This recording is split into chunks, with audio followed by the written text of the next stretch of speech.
माझे नाव महिमा योगीराज चौधरी. मी इयत्ता 10वी अ ची विद्यार्थिनी. माझ्या शाळेचे नाव MK शिंदे विद्यालय आहे. विकसित भारत म्हणजे काय? विकसित भारत म्हणजे 2047 सालापर्यंत म्हणजेच भारताच्या स्वातंत्र्याच्या 100व्या वर्षापर्यंत भारताला एक परिपूर्ण विकसित राष्ट्र बनवण्याचे ध्येय आहे.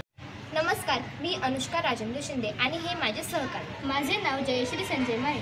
माझे नाव वैष्णवी रवींद्र बडगुजर. मानव विकास आणि आरोग्य आणि शिक्षण 2047 पर्यंत भारताची वाटचाल. प्रस्तावना. मानव विकास म्हणजे व्यक्तीच्या शारीरिक, मानसिक, सामाजिक आणि आर्थिक प्रगतीचा मापन. 2047 पर्यंत विकसित भारतासाठी मानव विकास, शिक्षण आणि आरोग्याचे महत्त्व. स्लाइड 2. मानव विकास म्हणजे काय? परिभाषा. व्यक्तींच्या जीवनमानाची सुधारणा, संधी उपलब्धता, स्वास्थ्य, शिक्षण व आर्थिक स्थिरता. सांकेतिक मापन. HDI human development index. जीवनमान, शिक्षण आणि उत्पन्न. शिक्षण क्षेत्र 2047 साठी धोरणे. सर्वसमावेश शिक्षण, सर्व वयोगटासाठी गुणवत्तापूर्वक शिक्षण, डिजिटल शिक्षण, लॉगिन, AI तंत्रज्ञानाचा समावेश, कौशल्य विकास, विज्ञान, तंत्रज्ञान, अभियांत्रिक, गणित, STEM आणि सूचनशीलता. लिंग समानता, मुलींच्या शिक्षणाला प्राधान्य.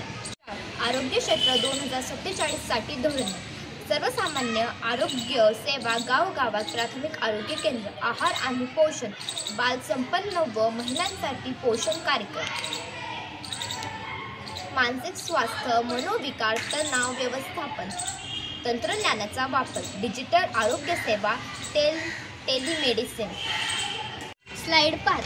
मानव विकासासाठी उपाययोजना. सशक्त महिला आणि मुलींना शिक्षण व आरोग्य सुविधा, गावोगाव पोषण व स्वच्छता मोहिमा, सार्वजनिक आरोग्य अभियान, लसीकरण, रोगप्रतिबंधक उपाय, मानसिक स्वास्थ्यासाठी शाळांमध्ये कार्यक्रम. 2047 साठी उद्दिष्टे. मानव विकास निर्देशांक HDI मध्ये भारत आंतरराष्ट्रीय अग्रगण्य स्थान. सर्वांसाठी शिक्षण आणि आरोग्य सेवा उपलब्ध, कौशल्य आणि रोजगाराच्या संधीमध्ये वाढ, आरोग्यदायी जीवनात सुरक्षित करणे. स्लाइड 7. निष्कर्ष. मानव विकास, आरोग्य आणि शिक्षण हे 2047 साठी संपूर्ण राष्ट्राच्या प्रगतीचे स्तंभ आहेत. सर्वसमावेशक धोरणे, तंत्रज्ञानाचा वापर आणि सामाजिक सहभाग यामुळे भारत विकसित राष्ट्र बनू शकतो. धन्यवाद.